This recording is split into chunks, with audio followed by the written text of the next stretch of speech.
नमस्कार. पुष्पाच खमंग किचनमध्ये आपले खूप खूप स्वागत. आज आपण बनवणार आहोत खमंग, खुसखुशीत आणि चहासोबत खायला एकदम परफेक्ट कोथिंबिरी वडी. बाहेरून कुरकुरीत आणि आतून मऊ अशी पारंपरिक महाराष्ट्रीयन कोथिंबीर वडी एकदा खाल तर पुन्हा पुन्हा बनवाल. जेवणात सुद्धा तोंडी लावायला खूप चवदार आणि जेवणाची लज्जत वाढते. लहानांपासून मोठ्यापर्यंत सगळ्यांना आवडणारी ही रेसिपी अगदी घरातील किरकोळ साहित्यापासून ही कोथिंबीर वडी बनते. वाफवून आणि त्यानंतर तळलेल्या ह्या वड्या खूपच खमंग लागतात. शॅलो फ्राय केले तरी चालते. सोबत साहित्याची यादी येथे दिली आहे. यासाठी साहित्य: कोथिंबीर पेंडी, तांदळाचे पीठ 1 टेबलस्पून, लसूण 10 पाकळ्या, जिरे 1 टीस्पून, हिंग हळद अर्धा टीस्पून, साखर मीठ चवीनुसार, तीळ 1 टेबलस्पून, खायचा सोडा, चिमूटभर तळण्यासाठी तेल. प्रथम कोथिंबीर बारीक चिरून घेऊया. कोथिंबीर स्वच्छ निवडून धुवून घ्यायची आहे आणि चिरून एका परातीत काढून घेऊया. आपण इथे हिरव्या मिरचीचा वापर करत आहे. लाल तिखट घालत नाही. हिरवी मिरची, लसूण, जिरे यामुळे वडीची चव अप्रतिम होते. आता वडीसाठी वाटण करू.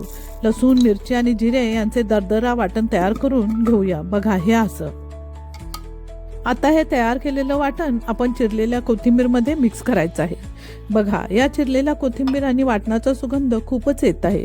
कोथिंबीरमुळे शरीराला आवश्यक जीवनसत्वे आणि रोगप्रतिकारक शक्ती मिळते. तसेच शरीरातील उष्णता कमी होते. आता यामध्ये तीळ टाकायचे आहे. तिळामुळे वडीचा स्वाद वाढतो आणि वडीला छान खमंग आणि नटी फ्लेवर येतो. तीळ घातल्यामुळे प्रत्येक घास लागतो कुरकुरीत आणि स्वादिष्ट. आता यामध्ये साखर घालूया. हे ऑप्शनल आहे. त्यापाठोपाठ मीठ चवीनुसार घालायचं आहे. आता यामध्ये अर्धा टीस्पून हळद घालूया आणि 1 चिमूटभर खायचा सोडा टाकूया. आता अर्धा लिंबूचा रस टाकायचा आहे. यामुळे वडीला टँजी चव येते. आता तांदळाचं पीठ घालून घेऊया. तांदळाच्या पिठामुळे वडीला मस्त कुरकुरीतपणा येतो. या कोथिंबीरमध्ये आपण सर्व मसाले घातले आहेत. ते हाताने छान मिक्स करून घेऊ. चमच्याच्या अथवा स्पॅट्युलाने हे इतके चांगले मिक्स होत नाही जितके हाताने होते. कोथिंबीरीला चोळून कुस्करल्यामुळे कोथिंबीर व त्यातील वाटण, मसाले यांच्या मिश्रणाला एक खूपच खमंग सुगंध येऊ लागला आहे. आता या मिश्रणात बेसनचे पीठ थोडे थोडे चमच्याच्या साहाय्याने घालत हाताने हे चांगले मिक्स करत राहायचे. कोथिंबीरीतील पाणी, मीठ टाकल्यामुळे कोथिंबीर पाणी सोडू लागते. त्यामुळे पाणी कदाचित लागणारही नाही. यात बेसन पीठ घालत हळूहळू मिक्स करायचं आहे. जितकं बेसन पीठ बसेल तितकं घालायचं आहे. थोडं पाणी जर गरज वाटलं तर एकात दुसरा चमचा जसं लागेल तसं यात वापरायला हरकत नाही. मी सुद्धा यात 1 चमचा पाणी यात वापरलं आहे. आता यामध्ये 2 चमचे तेल टाकून घेऊया. असं तेल टाकल्यामुळे वडीची चव खूप छान होते.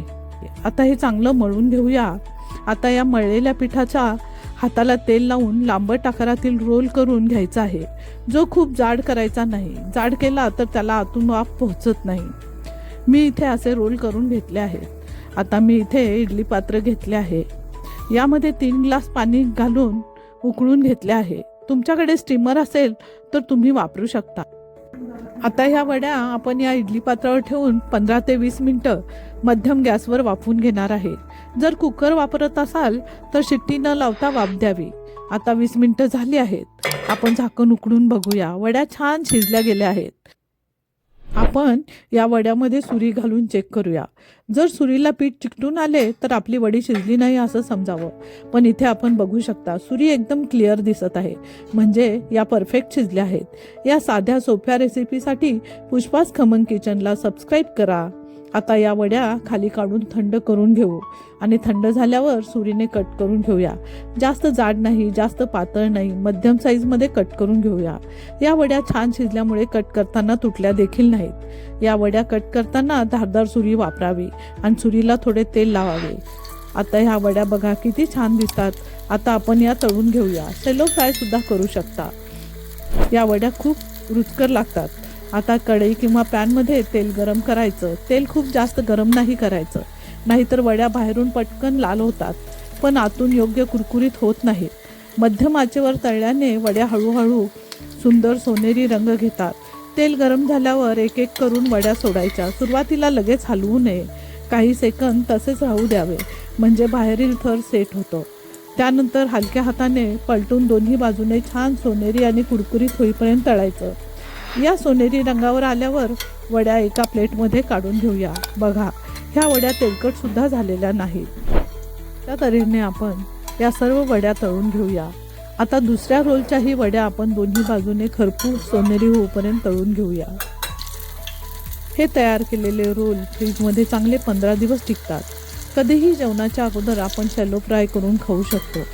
चहाबरोबर सुद्धा साईड डिश म्हणून खाऊ शकतो.